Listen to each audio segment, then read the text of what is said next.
need to somebody else. When you pray for somebody else, you take their responsibility, you take their pain, you take their need, and then you go before God, and that is what is called intercession. Prayer is different from intercession. You come in between that person and God. You come and say, give me your problem, I will take your problem, and then I will go and present this to God. That's exactly what the Lord is doing for us, isn't it? 1 John chapter 2 and verse 1. 1 John chapter 2 and verse 1. My dear children, I write this to you so that you will not sin. But if anyone does sin, we have one who speaks to the Father in our defense, Jesus Christ, the righteous one. So, in King James Version it is called, he is the advocate. He is the advocate. What does an advocate do?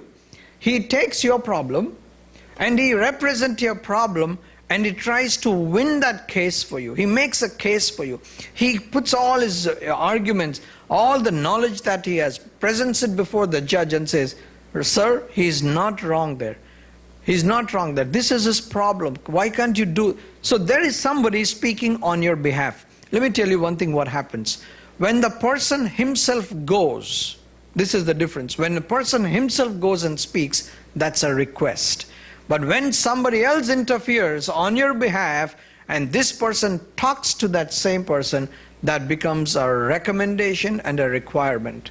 I'll give you one example.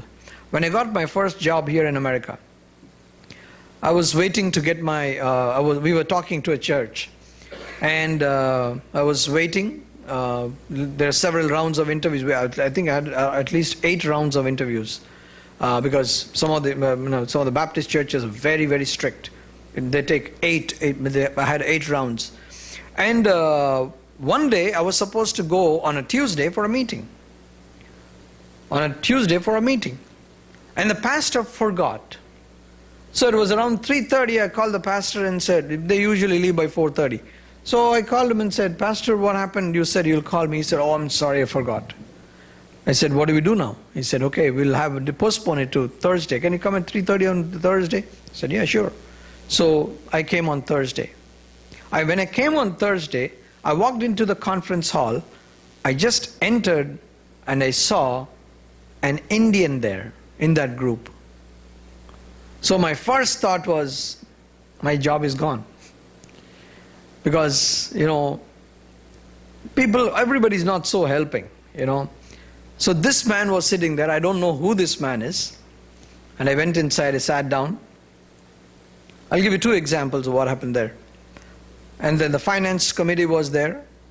And that was 2008. That was the, recession time. People were losing jobs. And I went inside, and then the proposal was brought to the finance committee. And they saw all this, and I saw where we can get the money for my salary from different areas in the church. And they were trying to work all these things out. So the chairman of the committee was a bank manager. So he picked up, and they asked him, what do you say, sir? What do you say about this? He said, this proposal at this time of the year is a very bad idea. We need to throw this in the trash. I don't know, nobody there. They're all strangers to me. What can I do? I was thinking, Lord, these people are just going to just kick this away. So what's my future? I was praying. And suddenly, a man called Ted Zachary, he's a businessman, he interfered. He was in the committee, and he said, excuse me. Listen carefully what he said. Very powerful words. If we as believers look at black and white, hear me? If we as believers look at black and white, where is our faith, is what he said. If we as believers look at black and white, where is our faith? Now you're challenging somebody's Christianity, somebody's faith. In the same meeting, everything turned around. Everything turned around. The same man who said, I'll throw this into the trash, he himself made the motion and said, how many of you want to approve this budget proposal? All of them said no, but he said against. unanimous, moved. This was in one meeting. In the next meeting, I came and there's Indian sitting there. I said, Lord, until now everything was going fine. Now you suddenly bring this guy, so what's going to happen? I was sitting there, I don't know who he is, and I came to know that he was a consultant. There's something called church consultant. I'm also doing a course on that. Church consultant. So this man was sitting there, and the pastor turned to the consultant and said, what do you think? Give me your opinion. You know what he started saying? He said, Pastor, you need to pay Chandra X amount of dollars as salary. You need to change his visa status from a student to R1. You need to give him a car. You need to give him an accommodation. You need to give him, get his family here. I said, this is all what I have in my heart. This is all what I want to ask. Right? I don't even know who this man is. I want to ask. I didn't say a word. I'm sitting next to him and I'm just looking at him and say, I was thinking like, I mean, how did you read my heart and mind, man? How did you know all my needs? That day, if I as an applicant, listen carefully, if I as an applicant had asked, that would be a request. And it could be knocked off easily. Some of them they could give, some of them they may not have given. But when somebody came in between, who's a consultant, who has some authority, he came and he presented the same things on my behalf, it became a requirement and a recommendation for my job. When you are weak, you call your brother and your sister, can you pray for me? You gear up, put up your shield of faith, come to the Lord and ask the Lord and say, Lord, my brother is suffering, my sister is in need, can you please kindly do this? We are all recipients of such blessings from our fellow men. The question is, do we do like this, an intercession for other people? If you keep getting and getting and getting, you become selfish. It is more blessed to give than to receive. We need to pray for people. What did Jesus do on that cross? The first word that Jesus spoke on the cross, what did he say? Father, forgive them, for they don't know what they do. So what is he trying to do? He is making an appeal. He is making an intercession to God on behalf of these people. Intercession is very powerful, very required. Now the beautiful thing that we need to look at here is, who is Paul talking about that we need to make an intercession? Verse 2. Verse 2. For kings and all those in authority, that we may live peaceful and quiet lives in all godliness and holiness. Here he's talking about we need to pray for kings and all those in authority. Now, we need to remember the context whenever we study the Word of God. He is talking about praying for the kings. Okay, let's ask this question. During those days, when Paul was living, when he wrote this letter, who was the king those days? Who was the king those days? The king was Nero, the man who got Saul beheaded. He is the one who ordered the killing of Peter and also Paul. And Paul says, Timothy, we need to pray for that man who's on the top. Many times it's easy for us to talk so evil about, the rulers. We need to pray for the rulers. We need to pray because, the reason is given here. Why do we need to pray for the rulers? Why do we need to pray for the rulers? Because the answer is here. That we may live a peaceful and quiet lives in all godliness and holiness. That we may live peaceful lives. That God may give us an opportunity to give us peace on all sides. Then we can go towards God and then ask Him for, His guidance. And then he moves on to talk about three categories of people. Two categories. right? Number one. He talks about how men must behave, and then he also talks about how women must behave in the church. You get it? How men must behave, and then how women must behave. Look at verse 8. Look at verse 8. What is he saying? What should we do? Verse 8. I want men everywhere to lift up holy hands in prayer without anger or disputing. So we need to be people, men who lift up our hands in prayer. I want to ask you this question. We have so many meetings in this church. I tell you, you will never find, as long as I'm alive, in this Transformation Church, that you can say, we are having this ministry less, we have this prayer meeting less, we have less number of this ministry.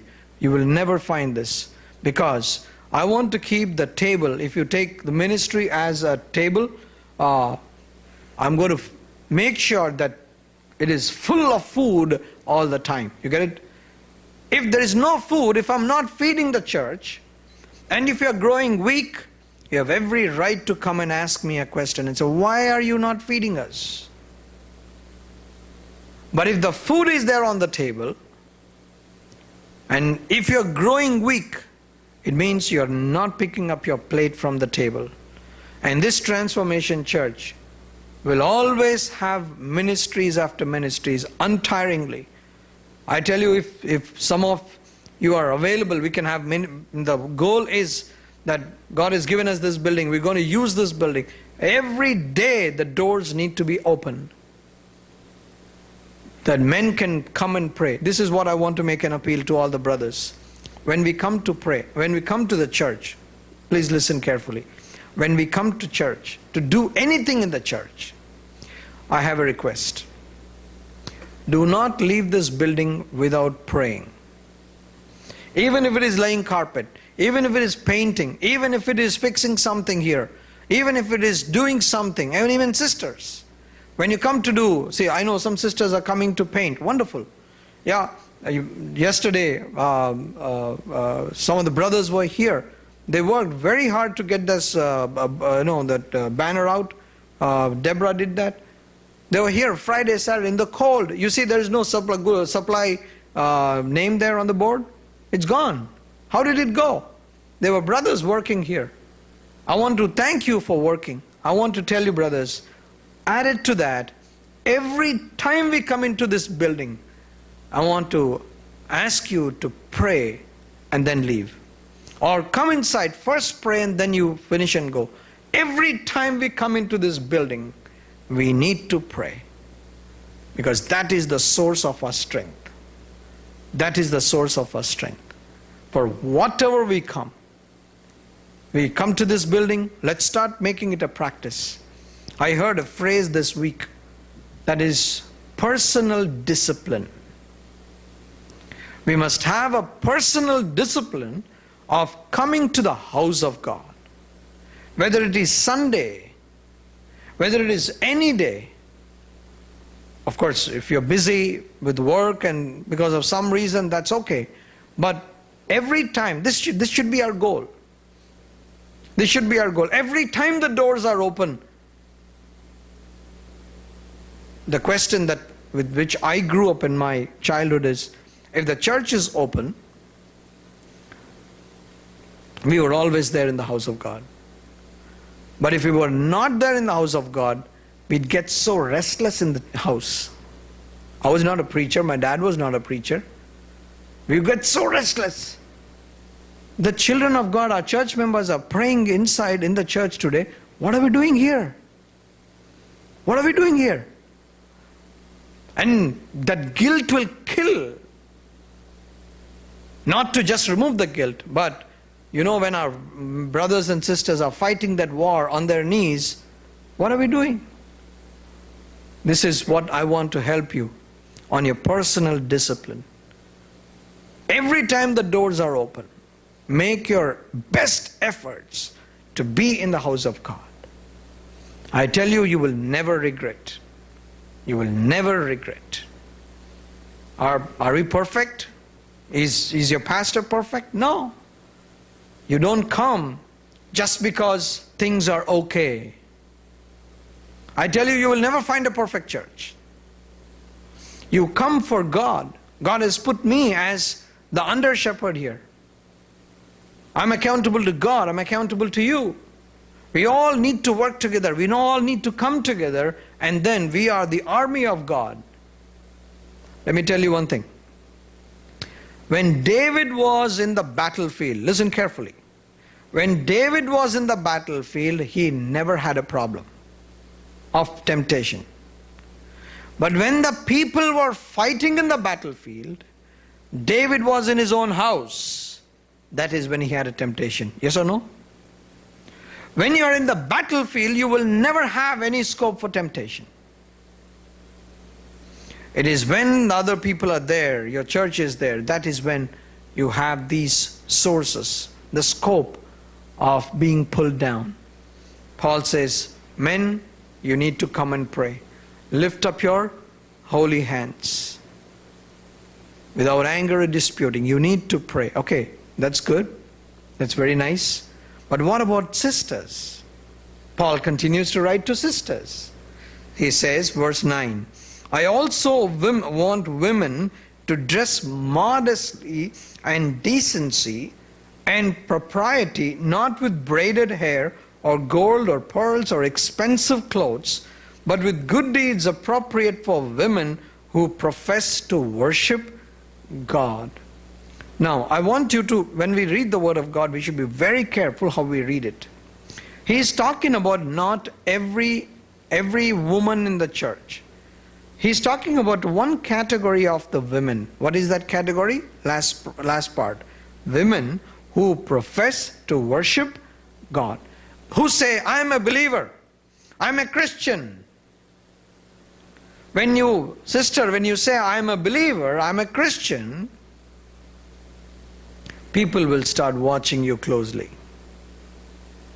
And such people, he says, maybe some of the brothers must be very happy when you read this, because you can say, I'm saving a lot of money. There's underline this verse and see, you're asking for gold, your pearls, all these things, you shouldn't, so I'm going to save money on this. Bible says that. Yeah. So that way, a lot of things sisters can also say that. Somebody said, who should make coffee? Who should make coffee at home? Yeah, men. Men should make. Why? Because he brews. He brews. There was another example I saw the other day. He said, who should do dishes? Sister, let me make you happy with this. Who should wash dishes? Yeah? Who should do? In Indian tradition, who does that? What is the biggest role that men do? What is the biggest role that men do in the house? When the vacuum is being done, you lift your legs up. Yeah, that is a work that enabled you to clean. Let me empower you, ladies. Let me empower you. He says, how should you? He talks about, as a man wipeth a dish.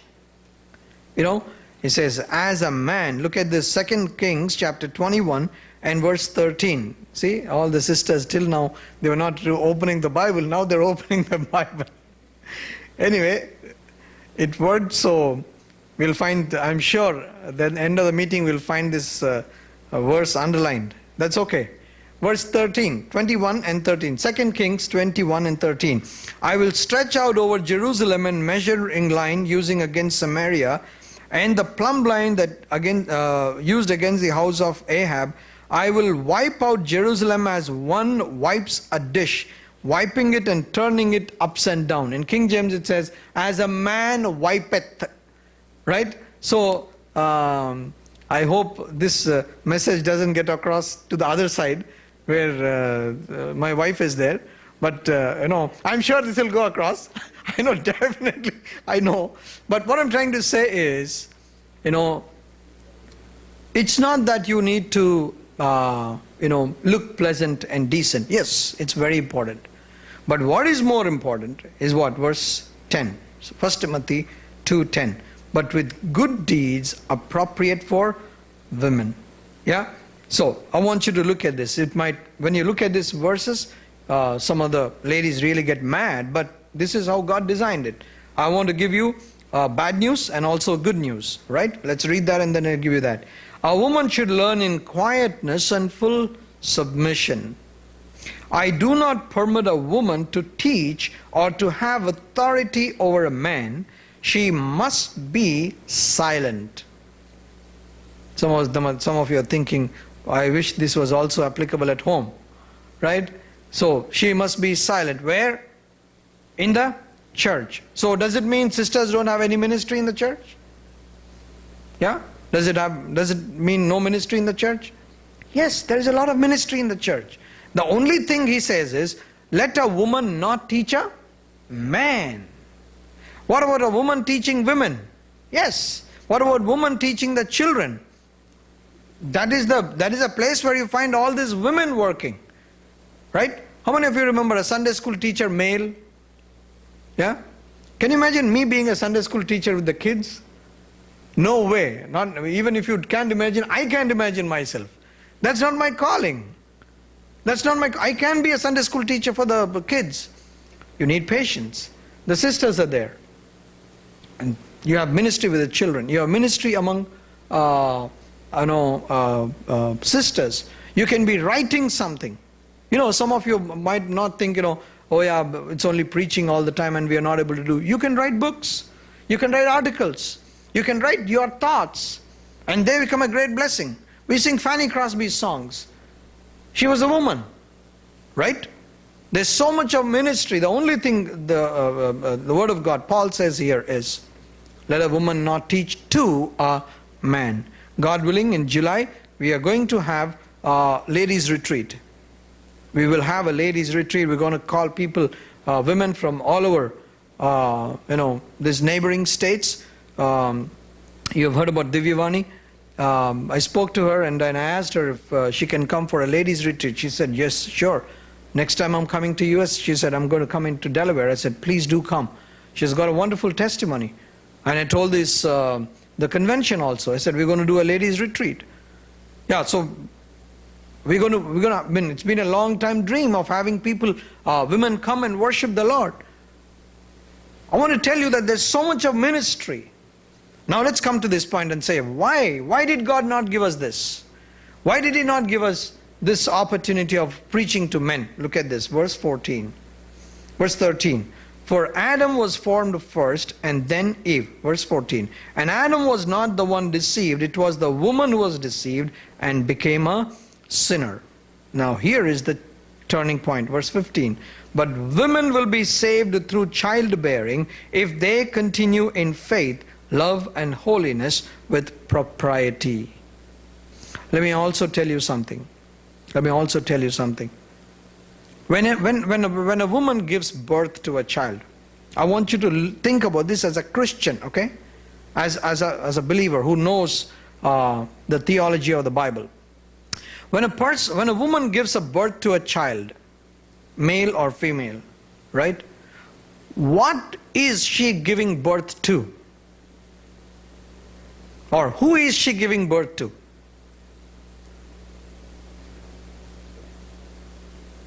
Yeah, of course, there is life.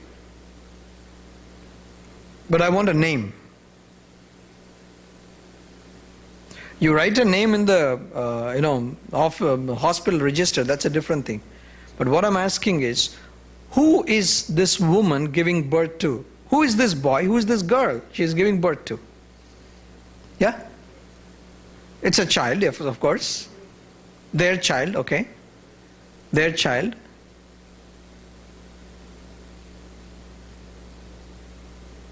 Tell me. Yes? Who is she giving birth to? Yes? She is giving birth to a sinner. Yes? And that's why we start praying for our children to focus them toward who? Jesus Christ. But here is the good news. It is the same woman who gave birth to the Savior also. Amen? It is the same woman who gave birth to the Savior. See, God's way of doing things? Amazing! That's why when God gives us children, And I've started hearing Jason doing this very often these days. He said, Dad, I thank God for my salvation. I thank God for my salvation. He was born again when he was at the age of 6. And we've been praying for our children, and say, Lord, please save these children. Please save these children. That's what we do with our kids. What are we trying to do with our children? Focus them towards Jesus Christ. That's what the Lord is saying. And He already told, you will be relieved through the childbirth. That's what was told long ago in that garden. We all have different responsibilities. You understand? What I'm trying to show here in 1 Timothy chapter 2 is, all of us have a different role to play. Which is more? Which is more? Yeah? I used to think, when God has changed my mind, He's changed my thinking process. When I see my wife cooking for the meeting, and she's always thinking about, feeding. We used to have prayer meeting in my house, and suddenly she'll get up and then start going and working. I really don't like people leaving, during the meeting, stepping out and then going. If it's an urgency, that's fine. That's fine. But I see my wife just getting up and going. So then I used to say, why do you leave like that? You cannot do that. So she said, I just went to turn and make some tea. At the end of the meeting, the first thing, she would say is, we have some tea. Why don't you take it? And people love that. What is the tea doing? What is the tea doing? It's bringing fellowship. We start talking about your life. Until that point, I as a preacher, I talk about the Bible or things, and then when the tea comes, what do? So, how is your job? Yeah, what happened? We start asking personal things. We just start getting intimate. So I stopped getting mad at, whenever she used to get up and go. I said, I was wrong. I was wrong. I confessed before God. I saw yesterday, I had a very long day, and I saw she had all the 3, burners on, and she was making. And then I said, wow. Yeah? I thank God and say, wow, she's doing such a wonderful work. Ladies, you do that. You all do that. And you are trying to help the other people in the church. Is it a ministry? Is cooking food ministry? Yes. Yes, it is a ministry. You are trying to bring in fellowship. That's how I want you to look at it. It's not just feeding alone. It's not just feeding alone. But it is about how you can bring together people where you can talk to one another about your relationship or your situations. That is what is a ministry. Men have a ministry. Women have a ministry. And there's one thing I want to show, a few things, and then I'll close. The way we look at is how each person has a responsibility. Men have a different responsibility. Women have a different responsibility. To explain this same Paul explained the example of a human body. He explained the human body. The head is Christ. This is the body. Body and head cannot be separated. Right? A head cut off from the body, what does this make? What does this make? Chop off the head. What is this called? Corpse. Right? Corpse. What about a head without the body? Somebody said ghost. So, a church cannot be a corpse nor a ghost. This body needs to be in the right place. All organs should be in the right place. Every organ has its own role to play. Yes or no? One day hand and leg had a problem. They had a fight. So this man, the leg said, hey, you always are the ones trying to touch great people. You cannot do that. Said, okay, what do you want to do? We'll switch the roles. Right? So I said, okay. So there was a big function going on, and the leg said to the hand, so now you start walking. So what? Yeah. You wanted my role, right? You start walking now. Said, okay, started walking. And this man said, people start looking, why is he walking on his hands? And then this man looked at this person and said, hello, hello. So this man took his leg and tried to give it to him and say, hey, hello. Hands works must be different and legs work must be different. No. Can your eyes smell? No. Your nose smells. Can your eyes see? Yes. It has its own role. Ear? Yes. Every part of the body has its own role to play. Some are visible, some are not visible. Yes or no? Right? How many of you have said, oh, the Bible says, how beautiful are the feet of those who bring the good news. How many of you have ever said, what a beautiful liver you got? Yeah? Oh, what wonderful lungs you got. You'll never say that, right? Because they're all hidden. All the soft organs, all the visceral organs, all the sensitive organs, God has protected them through this rib cage. You understand? This rib cage. Why is this rib cage here? Because under this rib cage are very precious things that are hidden. They are all protected. On the outside there are things that need to be outside. There are things that are inside. And they have their own role to play. Even if one of them stops functioning. Yeah? Even if one of them stops functioning. Let's say your foot is chopped off or a little crooked. You know what? You're not fit for the military. You're not fit for that. As a musician, you know how important this thumb is? As a musician, this one. Say you lose this thumb. Do you think you can play keyboard easily? No.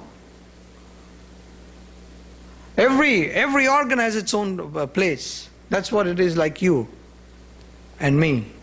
We all have our own place. We all have our own place in the church. And I tell you, you should not try to take somebody else's place. Nor should try to displace that person from doing that work. What we need to do is, when we have our own roles, we need to respect one another. We need to respect one another. And let me show you what is one another in the Bible. There are some one another's that Bible talks about. Look at John chapter 13 and verse 34. John chapter 13. The moment you hear John chapter 13, you must remember what? What incidents must you remember? Yeah? Jesus washing the feet of his disciples. John chapter 13 verse 34. A new command I give you. Love one another as I have loved you, so you must love one another. We must love one another. Okay? Is the other person perfect? No. The other person is not perfect. So what do? It's easy to chop off. No. It says love one another. Right? And the other thing I want to show you. Romans chapter 12 verse 10. There are a few verses I want to show you so that we can know before we take part in the table. Romans chapter 12 and verse 10. Be devoted to one another in brotherly love. Honor one another above yourselves. Honor one another above yourselves. If you are able to do something better, I would rather let you do that and say, please take the lead. You tell me how to do. I don't know how to do this. I'll follow. That's when you take the charge, take the lead and say, okay, let me do this. You're better than me. I'm still praying for a musician for our church. I want to move from this place and start sitting there and worshiping with you. I'm praying, and then I'm trying every possible way to meet some musicians in this city and ask them. Do you know one thing? I even offered a beggar. You won't believe. I offered a beggar money. I said, I will give you $25 for 2 hours. I will pick you up and I will feed you and I'll give you my guitar, hook you up to the best music system, I want you to play here. And then I'll drop you back in wherever you want and then do whatever you want. I even went to a beggar and asked him to come and play music. I'll do that. I'm praying for people who can come up and take the lead. I want to be focused more on the Word of God. You may not recognize it, you may not perceive it, but we as preachers, we know when we are strong and when we are dry. We may not tell you that, but we know the moment we finish the message, I know whether I'm dry or I'm strong today. And I want to be strong and stronger and stronger and stronger every meeting. For that, I cannot be spreading my time across. I need to be focused more. And therefore, that is my task. Some of you have some other gifts. And this is one thing I want to ask you. Brothers and sisters, we have these, mics. We have this sound system here. We have these mics here. Please don't wait for me to ask you to come up. If you have a good voice and you want to use that voice for the Lord, you don't need even to ask me. Just come up. I see people are waiting to see if he's going to call or no. I will not call you on the stage only on one occasion. If I'm teaching a new song. That's it. But if we are doing a regular meeting, you see, yesterday we had such a wonderful, I was waiting to see if the same people will come up and say, okay, we want to sing here. We had a wonderful worship time, no doubt about it. But what a joy it is to come up and then be a part of this. What you can do, I cannot do. Right? Therefore, Paul says, honor one another above yourselves. There's one another that says, Romans chapter 15 and verse 14. Romans chapter 15 and verse 14. I myself am convinced, my brothers, that you yourselves are full of goodness, complete in knowledge, and competent to instruct one another. Instruct one another. In King James it says, admonish one another. What is admonishing? What is admonishing? It's telling your co-brother, brother, what you're doing is not right. You know what we try to do? We try to play safe. Why should I say that? Why should I tell him? If you really love a person, if you really care for that person, you will tell that. I tell you, usually the way I am mistaken by many people is, oh, he'll tell you not to do that. Right? He will tell you not to do that. You know why I do that? I stand as a warning sign before the danger. I stand as a warning sign. See, brother, don't do that, please. If you do this, this is what will happen. So how do people look at you? How do people look at you? Well, what did people do to Jesus? What did he say? Repent, for the kingdom of heaven is at hand. What do the people do? Crucify this man. What did the prophets say? Repent. Jonah went to Nineveh and said what? Repent. What did the people do? They yielded. What happened as a result? God moved the punishment by 100 years. He didn't bring the punishment on the people. So would you thank a person who came and warned you? Yes. Do we warn or instruct one another in our church? Do we admonish one another or we just talk behind and say, let them do whatever they want? Let him fall in the pit himself. I keep asking, so please bring your Bibles. Please bring your Bibles. It is never below dignity for anybody to hold a Bible and walk. If you think it is below my dignity, don't do that. Me, I don't have a dignity before Lord Jesus Christ. I am a dead dog, as Mephibosheth says to David. He says, I'm a dead dog. What am I before you, Lord? And this is the word of God. How many of you have started receiving blessings from the WhatsApp message that I've been sending every day? I tell you, you will immediately find a great blessing the moment you open and say, the Lord speaks to you right in front of your face. I want to write verses on this wall. I've already spoken to one man in India. We're going to put frames. We're going to put verses here. As you come here, whatever is happening in your life, you come and see a verse. That is Word of God. It speaks to you. It encourages you. That's the first thing that you can do in the morning, and go to the Word of God. If you know somebody is not able to read the Word of God, admonish them, tell them, encourage them. It is never with the viewpoint of punishing somebody or saying, I'm better than you. No. It is to say, with all our imperfection, let's all work together to make things better. Some days you might be low, some days the other person might be low.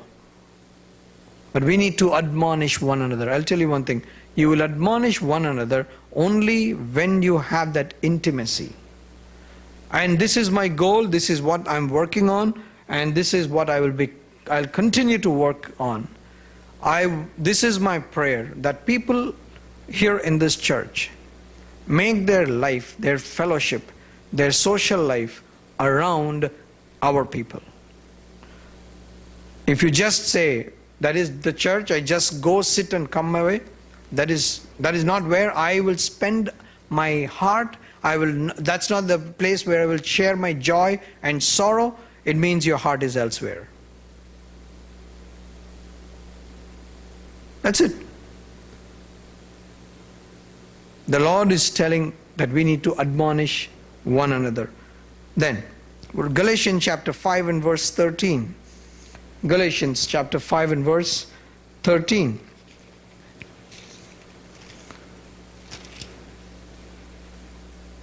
You, my brothers, were called to be free, but do not use your freedom to indulge the sinful nature. Rather, serve one another in love. Serve one another in love. You serve one another. I see a beautiful, beautiful relationship, fellowship here in our church. I've never seen people sitting and say, get me that plate of food. Some people will come and ask you, sir, shall I get you something to eat? It's not like sitting and they say, you get me food. I can show you people like that, okay? I can show you people in other places. They will be sitting here, get me that food, man. But I'm so thankful to God. What people do here is say, do you want me to get you something? Yeah? And I've seen people carrying 2-3 cups and say, hey, I got you some coffee. Right? Serving one another. Not only praying for one another, admonishing one another, honoring one another, or esteeming one another above one another. It's also serving one another. You serve one another. And then Ephesians chapter 4 verse 32. We forgive one another. Ephesians chapter 4 and verse 32. Be kind and compassionate to one another, forgiving each other, just as in Christ God forgave you. Forgiving each other. You forgive one another. You know, when we forgive one another, yeah, that shows the real love. It's not like the relationship is going good, that's good, but when it snaps, it snaps. No, it's not like that. See, when the relationship snaps, you try to bring that together. There are two ways of looking at it. That relationship now has a knot, right? Yesterday, John was fixing the tabla. Yeah, he was fixing the tabla. And he pulled the string and it snapped. And it snapped. I was sitting in my office and he suddenly called and said, Anna, the string snapped. So I just waited and I said, let me see what he will do. I came back. He put a knot. He put a knot to that. I tell you, every time I see that tabla again, I will remember John. This knot, no. That knot gives you a memory. Right? The broken relationship is restored. If God also dealt with you and me like that, see, what does he say? As in Christ God forgave you. Did Jesus forgive you? Yes. Did you offend God? Yes. Did I offend God? Yes. Did God forgive you? Yes. I want to tell you that anybody who has offended you, you need to forgive them. I can show you texts. I can show you phone calls. People who have hurt me.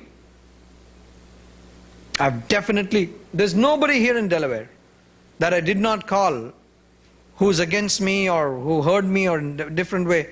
I said, I'm sorry. Even if they were wrong, I said sorry. Why? Because I want to build a relationship. The two things, right? Do you want to be right or do you want to be happy? Right? I want to be happy. I want to be happy. I can be right. I can talk law. I can talk law. I can talk logic. I can talk who is right, who is wrong. Why? Because Christ God forgave me. I'll tell you one thing. This is always in my heart. Last night as I was sleeping, before I went to the bed, we had a long talk, with John, and then I went to bed. And this is the thought with which I went to the bed. I said, Lord, if I die right now,